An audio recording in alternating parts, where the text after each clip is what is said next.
இன்னைக்கு வீடியோல இந்த ஆண்டு ரிலீஸ் ஆன ஒரு பெஸ்ட் த்ரில்லர் மூவியோட ரிவ்யூ தான் பார்க்க போறோம். வெல்கம் டு சினிமா கழகம்.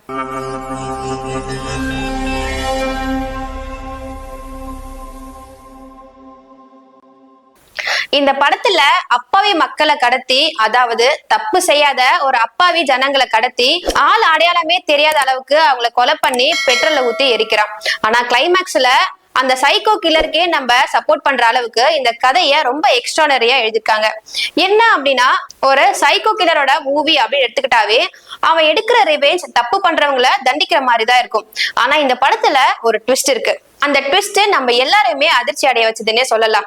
கடைசியா மக்களே அவன் செய்யறது சரி அப்படின்ற அளவுக்கு நினைக்க வைக்குது. இந்த படத்துல நிறைய ட்விஸ்டுகள் இருந்தாலுமே அது நம்மள குழப்பாம ரொம்பவே அழகா தெளிவுபடுத்திருக்கு. இந்த படத்தோட நேம் 11. ஷார்ட்டா சொல்லணும் அப்படின்னா, சென்னை ஆவடிய சுத்தி இருக்கிற பகுதியில ஒரு டெட் பாடிய மர்மமான முறையில கொலை செய்யப்பட்டு போலீசார் கண்டுபிடிக்கிறாங்க. அதுக்கப்புறம் திரும்பவும் அதே பேட்டர்ன்ல நிறைய பேரை கொலை செஞ்சு வேற வேற இடத்துல இருந்து போலீசார் பாடியை கண்டுபிடிக்கிறாங்க. அதுக்கப்புறம் ரொம்ப சீரியஸா இந்த கேஸ்ல இறங்கி இன்வெஸ்டிகேஷனையும் ஸ்டார்ட் பண்றாங்க. ஒரு போலீஸ் இந்த கேஸோட இன்வெஸ்டிகேஷன்ல நிறைய டீடைல்ஸையும் கலெக்ட் பண்றாங்க. ஆனா ஒரு கட்டத்துல அந்த போலீஸுக்கு ஆக்சிடென்ட்டும் ஆகுது.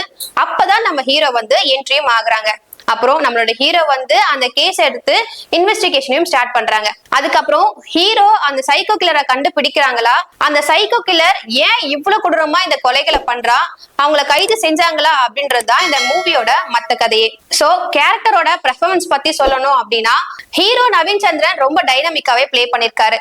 அவரோட போலீஸ் கேரக்டரா இருக்கட்டும், அவங்களுடைய சைக்கோ கில்லர் கேரக்டரா இருக்கட்டும், ரெண்டுத்தையும் நல்லாவே பேலன்ஸ் பண்ணியிருந்தாரு. கொலைக்கு பின்னாடி இருக்கிற மனசாட்சியும் பாவம் அப்படின்றது இவரோட கேரக்டர்ல ரொம்ப நல்லாவே ரிஃப்ளெக்ட் ஆகிருக்கும்.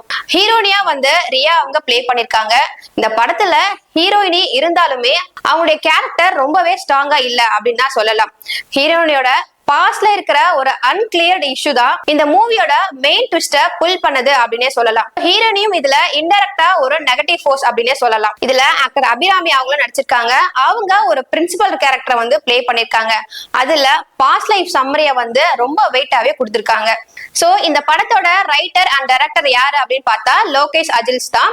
இவங்க மத்த சைக்கோ கில்லர் படம் மாதிரி இல்லாம இந்த படத்தை கொஞ்சம் வித்தியாசமா நல்லாவே எழுதியிருக்காரு. இப்போ டெக்னிக்கலோட ஆஸ்பெக்ட்ஸ் பத்தி பார்க்கலாம். சினிமாட்டோகிராஃபி பத்தி சொல்லணும் அப்படின்னா, ரொம்ப டார்க் டோனை மெயின்டைன் பண்ணி சஸ்பென்ஸை கிரியேட் பண்ணிருக்காங்க. ட்வின் பர்ட் ஸ்கூலோட கேமரா மூமெண்டா இருக்கட்டும், லோ லைட் யூசேஜா இருக்கட்டும், மிஸ்ட்ரிய ரொம்பவே ஸ்ட்ராங்கா ஃபீல் பண்ண வச்சுது. எடிட்டிங் பத்தி சொல்ல போனோம் அப்படின்னா, ஃபர்ஸ்ட் ஹாஃப் ஃபுல்லாவே ரொம்ப டார்க்கா இருந்துச்சு அப்படின்னே சொல்லலாம். ஆனா செகண்ட் ஹாஃப் ஃபுல்லா கட்ஸை ரொம்ப ஃபாஸ்ட் அண்ட் டைட்டாவே கொடுத்திருக்காங்க. கிளைமேக்ஸ்க்கு முன்னாடி வர ஜம்ப் ஷாட்டும் பிளாஷ்பேக்கையும் ரொம்ப பிளெண்டாவே கொடுத்திருக்காங்க.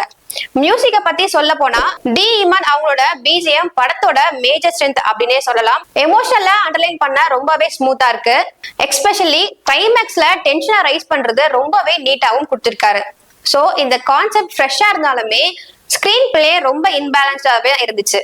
ஃபர்ஸ்ட் ஹாஃப்ல டெப்த் இல்லனாலும் செகண்ட் ஹாஃப் ஃபுல்லா ட்விஸ்ட் அண்ட் டர்னோட ரொம்ப என்கேஜாவே கொடுத்திருந்தாங்க. சோ இந்த மூவியோட ஸ்ட்ரென்த் என்ன அப்படின்னு பார்த்தா, நவீன் சந்திரன் அவர்கள் இந்த படத்தோட பேக் போன் அப்படின்னே சொல்லலாம். பிஜிஎம் அண்ட் கேமரா சஸ்பென்ஸை ரொம்பவே அழகா பில்டப் பண்ணுச்சு. சைக்காலஜிக்கல் ஸ்ட்ரென்த்தும் ரொம்ப பக்காவா இருந்துச்சு அப்படின்னு கூட சொல்லலாம்.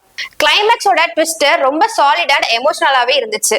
சோ இந்த மூவியோட வீக்னஸ் என்ன அப்படின்னா, த்ரில்லர் மூவி அப்படின்னு சொல்லி ரொம்ப ஸ்லோவான ஸ்கிரீன் பிளேவே கொடுத்திருந்தாங்க. அதே மாதிரி இதுல ரொமான்ஸ் ட்ராக்கும் அன்னெசரி அப்படின்னே சொல்லலாம். படத்துல இருந்து நம்மள டைவர்ட் பண்ணுச்சு. இதுல ரொம்பவே என்கேஜா இருப்போம் அப்படின்னு நினைச்சேன். ஆனா கடைசி வர சர்ஃபேஸ் லெவல்ல தான் இந்த படம் இருந்துச்சு. சோ நம்மளோட கருத்துப்படி பார்த்தா 11 மூவி ஒரு போல்டான அட்டெம்ப்ட் தான்.